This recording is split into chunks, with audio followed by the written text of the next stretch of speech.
What's up, everybody? Welcome to the Bronx Pinstripes Show. Today, we're going to be previewing the Baltimore Orioles, who had a surprisingly competitive season last year.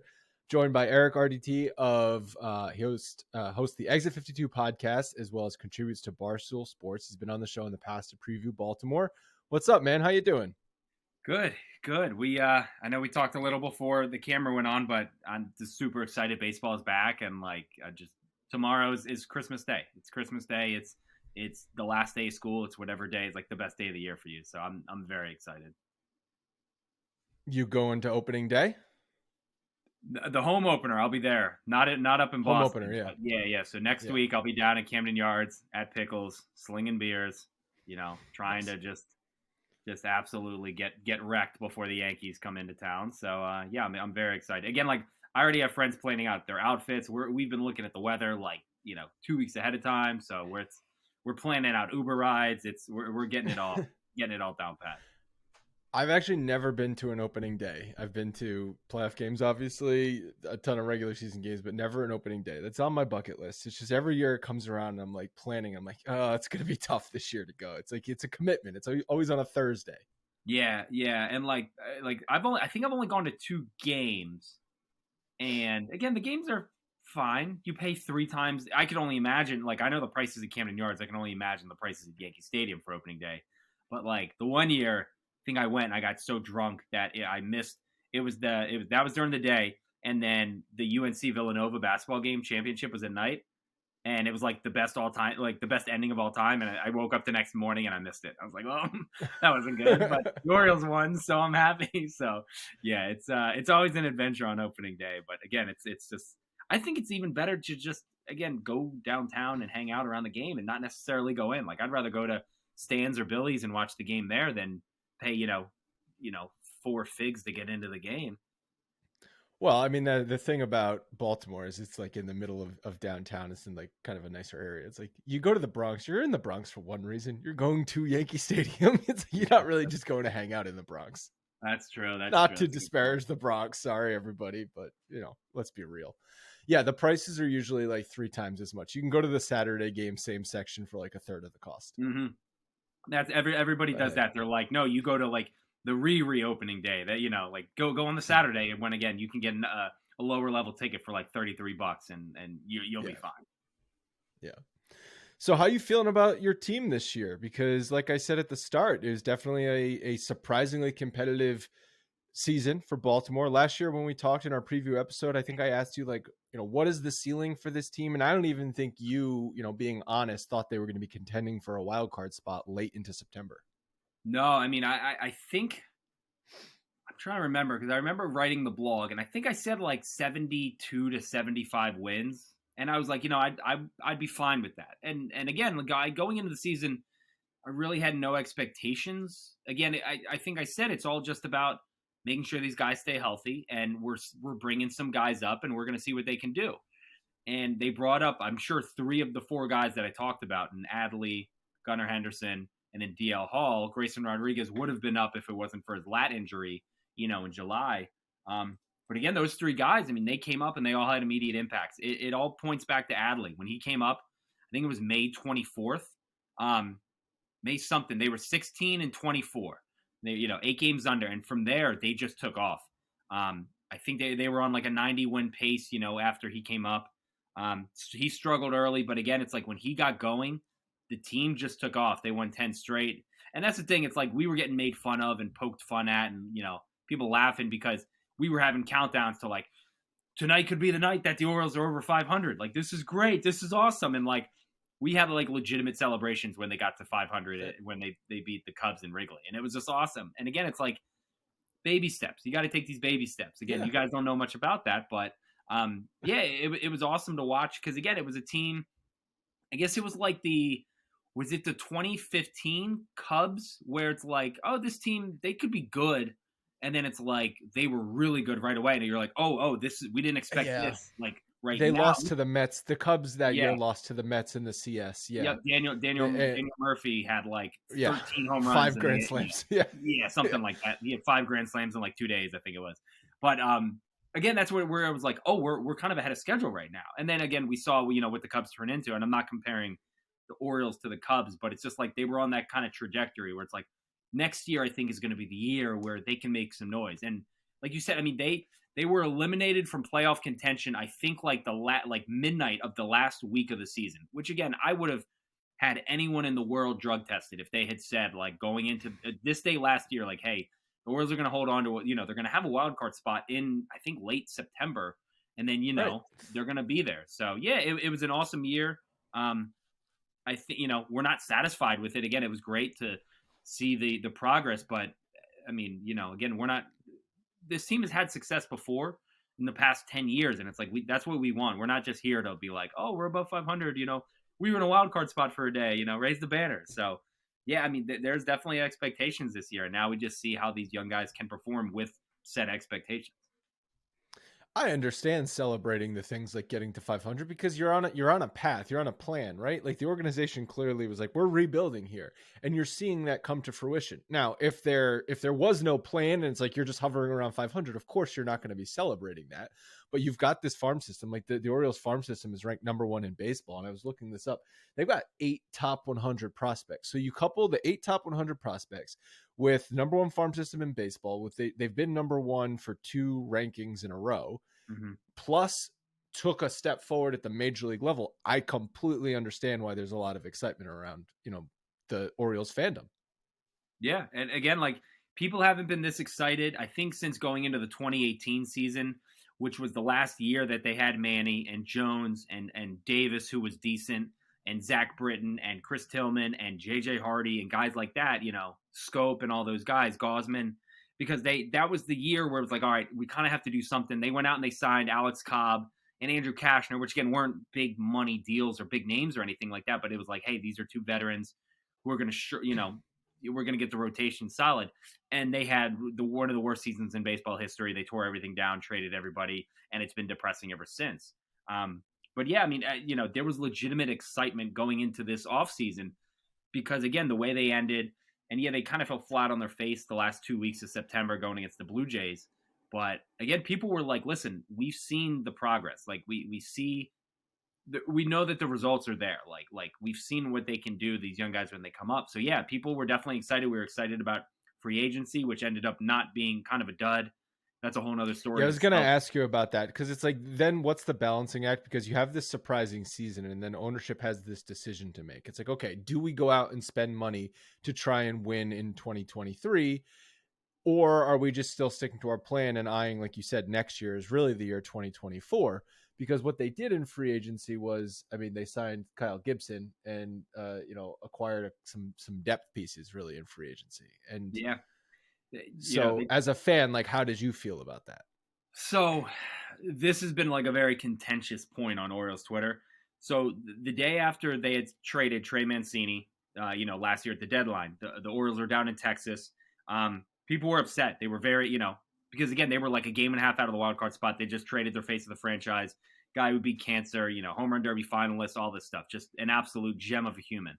And Mike Elias flew down to Texas to talk to the team and basically say like, hey guys, listen, you got to trust me in what we're doing. We're building this again, like you said, from the ground floor up, And so then Elias had comments to the media saying, listen, blah, blah, blah. I know this sucks.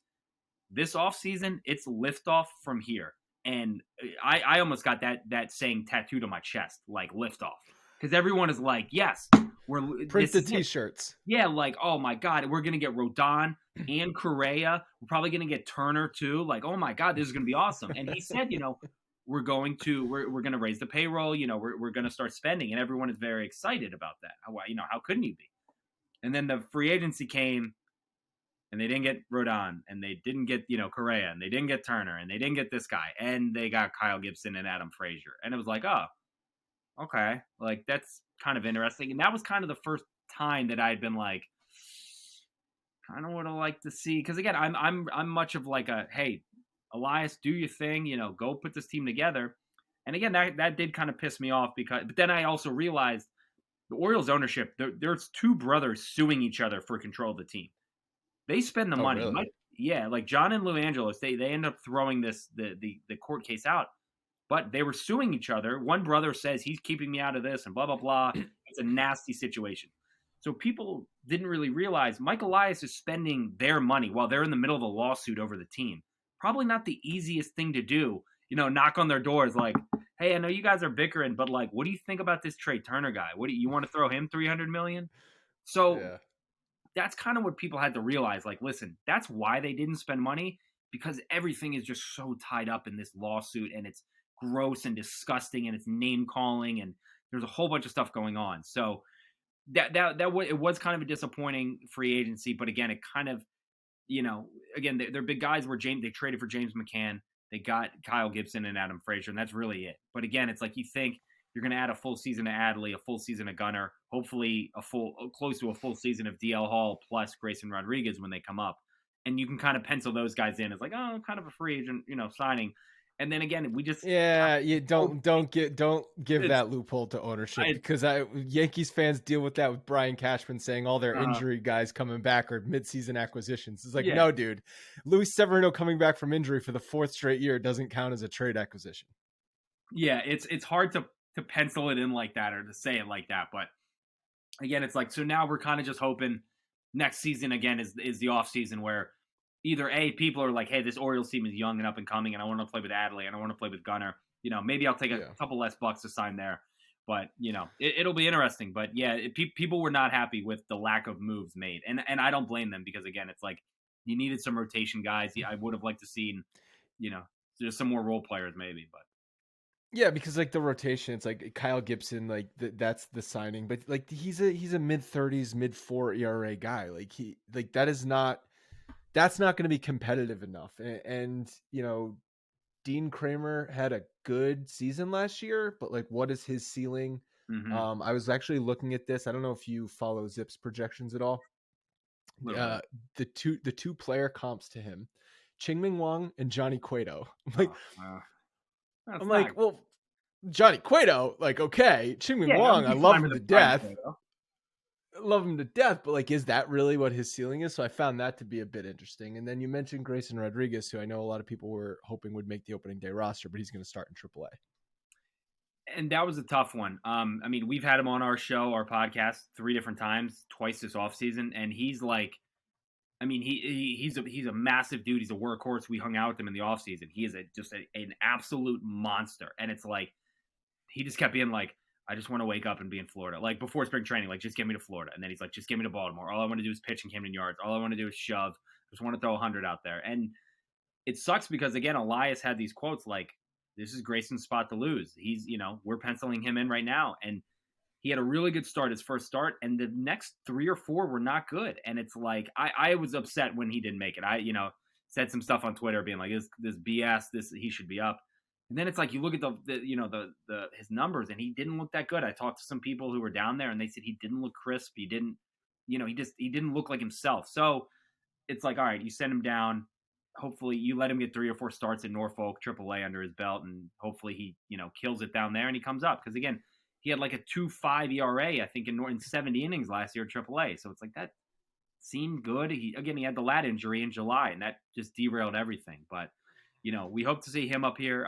Cole Irvin they traded for too. Again, a lefty from Oakland, who again, nobody is going into a series been like, oh my God, how are we going to hit Kyle Gibson and Cole Irvin and Dean Kramer? But I think the wall is definitely going to help some of these guys. Again, Kyle Gibson, I think he's going to like the wall. It's going to help him. And again, it's a recruiting tactic. It's going to work. We saw it last year. Judge hates it. I know. So how much enjoyment did you get out of Judge and Stanton complaining about the wall last year?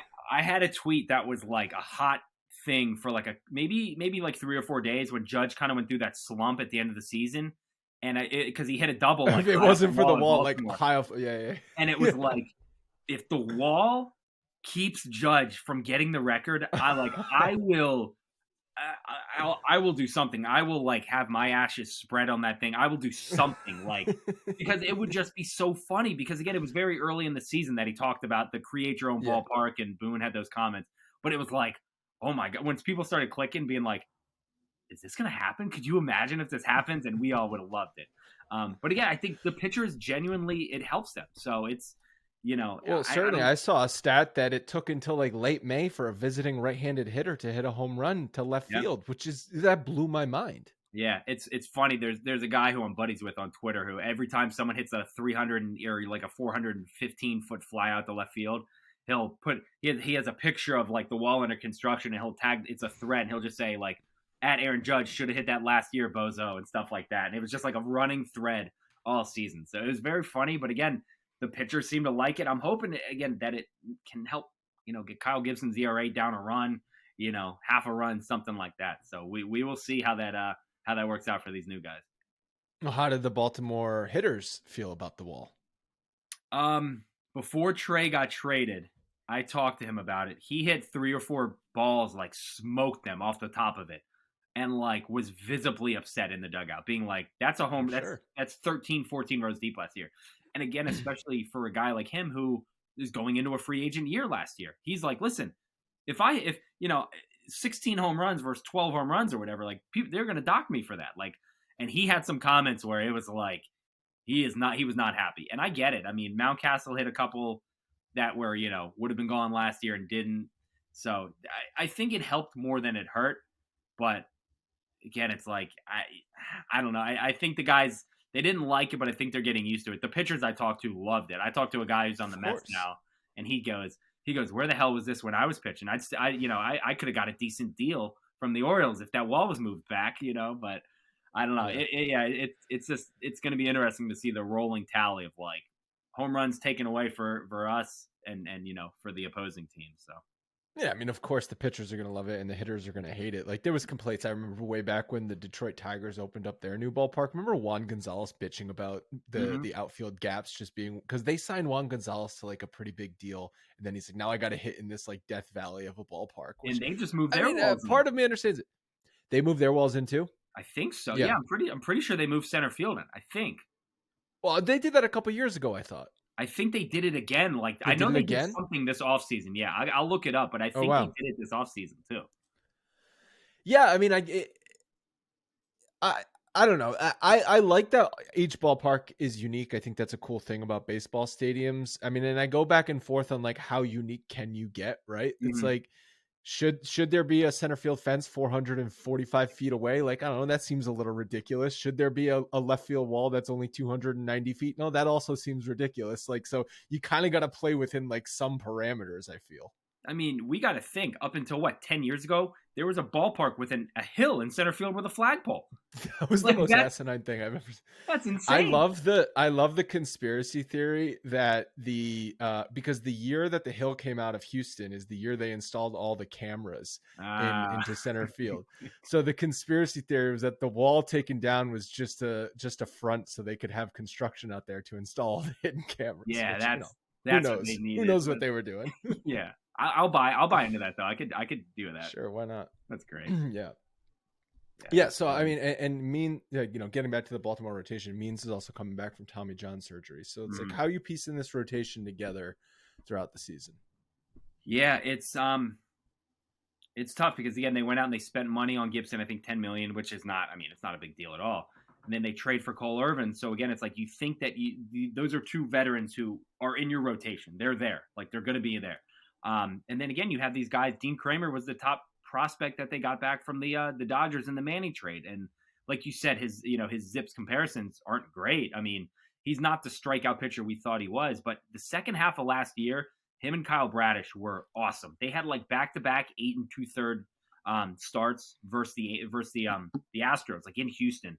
Like they both gave up like one hit, shut him out. It was incredible. And it was like, holy crap. Like these two are unbelievable right now. So them kind of, taking a step up was huge. I think they're both going to not take a step back, but I think we'll see some regression there. But I think those two guys are in the rotation. And then again, you have DL Hall, who is one of the top lefty prospects, who we saw in a relief role last year, but they've said he's a starter. That's why he didn't make the roster this year out of training camp, because they were just like, listen, we don't have spots for him in this rotation. Let's send him down to AAA so he'll get those starts. We don't want him working out of the bullpen. And again, so he's going to be up. Grayson's going to be up. John Means is coming back.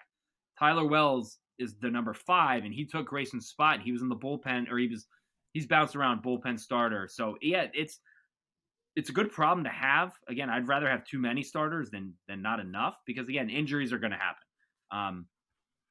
trades could happen. If they get out to a bad start and someone else loses a pitcher, Kyle Gibson is he's gonna go.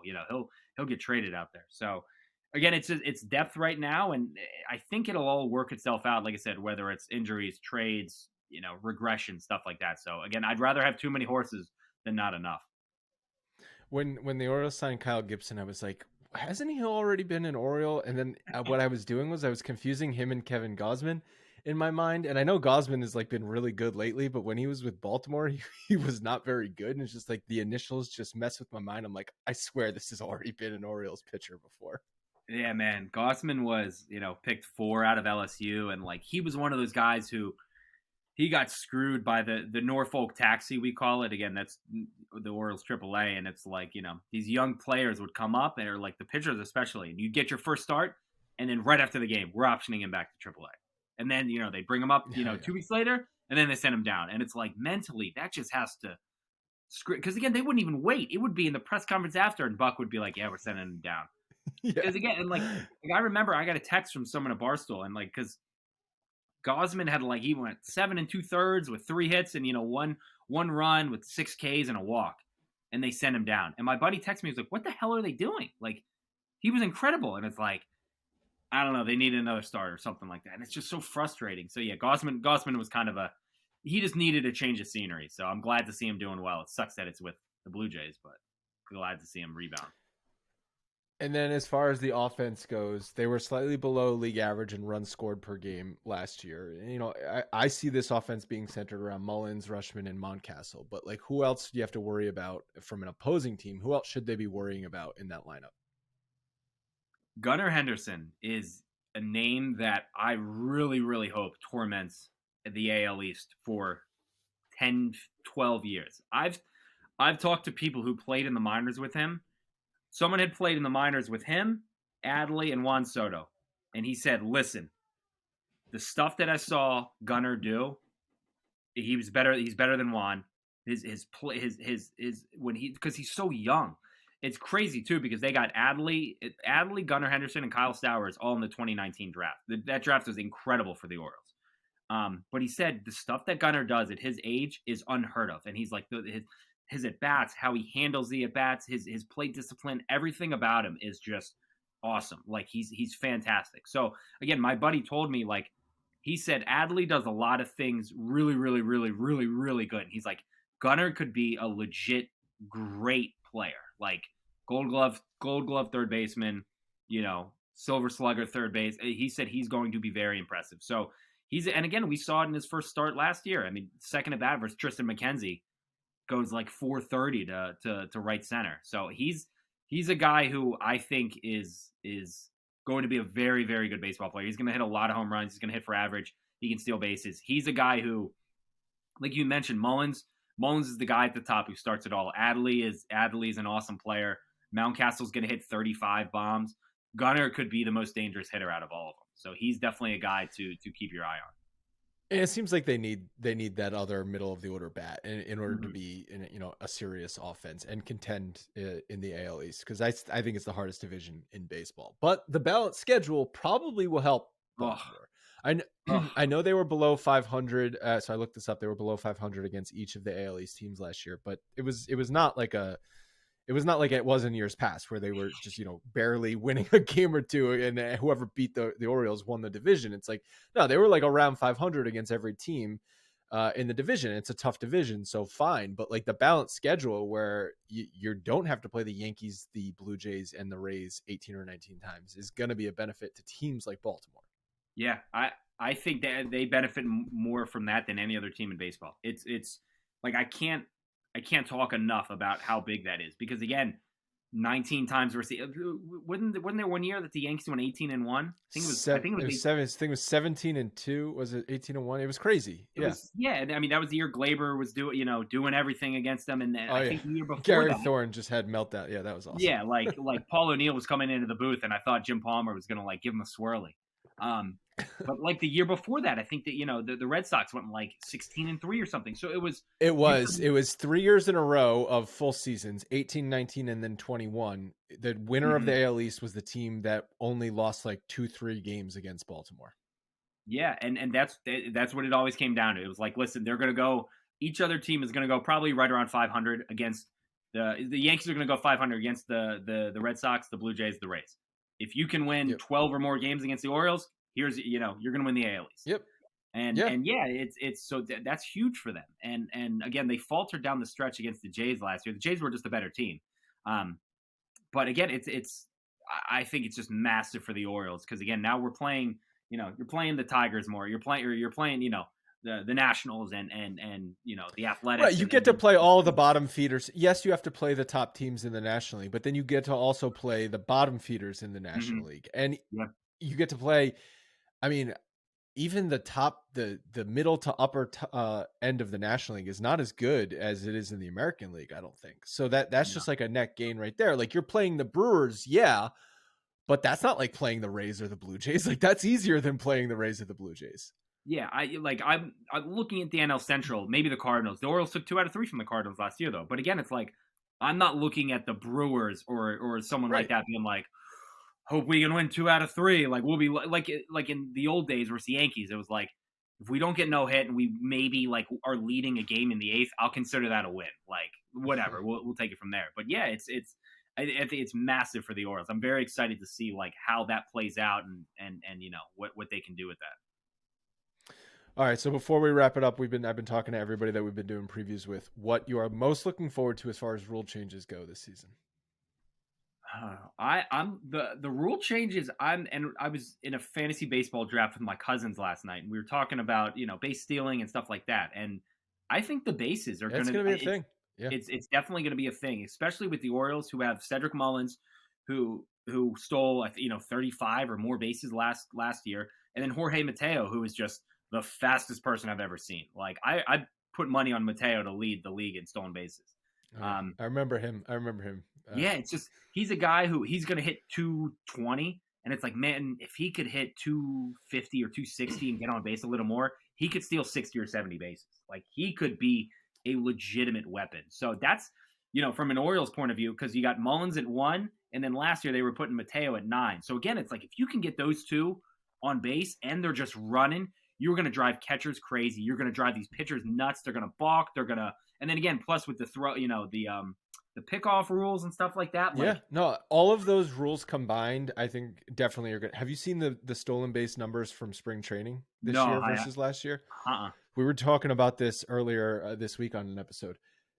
Last year, stolen base attempts per game in spring training, 0.77. This year, 1.13. So that's up pretty significantly. Yeah. And then success rate, 73% last year, 79% this year. So there could be. And like you said, with all the rules combined, the pitch clock, plus, the pickoff thing, plus the bigger bases, plus no shift, it's like all these things combined, it's like the perfect storm for, again, I think a lineup like the Orioles where, again, you have two guys. Someone asked me today on Twitter, like, give me a projected stolen base number combined for Mullins and Mateo. And I said 90, kind of joking around, but then thinking about it being like, maybe, I don't know. That could be fun, So yeah, that's what I'm excited about. And again, Gunnar has some speed. He can steal some bases. The Orioles have some not fast guys, but some sneaky guys. So it's exciting to see. Yeah, and what all the rules might do is it might make offenses that in previous years basically had no chance to compete because they were not going to hit 3 home runs in a given game, and it was so impossible to string together base hits to score runs. It gives them a fighting chance now because there's no the shifting rules. I think the pitch clock will also speed up, obviously, the time that the pitchers are throwing, which means they're probably not going to be throwing as hard because you're not going to take 35 seconds in order to be able to throw 98 miles an hour every pitch. So there's a lot of there's a lot of little things combining that I think could just balance out a lot of things. Yeah, and we were talking about that in a group chat today, where it's like, if you're having an at bat that's 8 or 9 pitches long, again, you used to see a pitcher kind of step off, because again, it's like, and we were talking about Alek Manoah just in general, being like, these bigger pitchers, it's going to get to them. Like, you may not see these guys go deep because, hey, come on, we got to go, get on the mound, throw it. And again, it's like, these guys are huffing and puffing, they're throwing upper 90s, they're going to get tired quicker. So yeah, it's definitely going to be a thing. And again, it's going to be interesting to see kind of the chess game and like who figured it out first. It seems like Scherzer, had figured it all out in spring training and he was messing with everything. So it's whoever can figure that stuff out and can really exploit it. But it's going to be interesting to watch. All right. Well, I'm sure we'll catch up with you later down the road this season, because I think the Orioles are going to be a much bigger threat in the division. I think the Red Sox are trash, and I'm holding by that. No matter what anyone says, this is not 2013 repeated where they just win a World Series randomly. Because God help me if they win another freaking World Series. Anyway, yeah, I'm with you. And the only thing that scares me is everybody is down on them. So it's like those are usually the teams that are, the Roger Dorn led Indians, where it's like, hey, what the hell? Let's just go out and win the whole damn thing. So I hope not. All right. Well, thank you so much for joining me, and we'll definitely catch up later down the road. Absolutely. Thank you.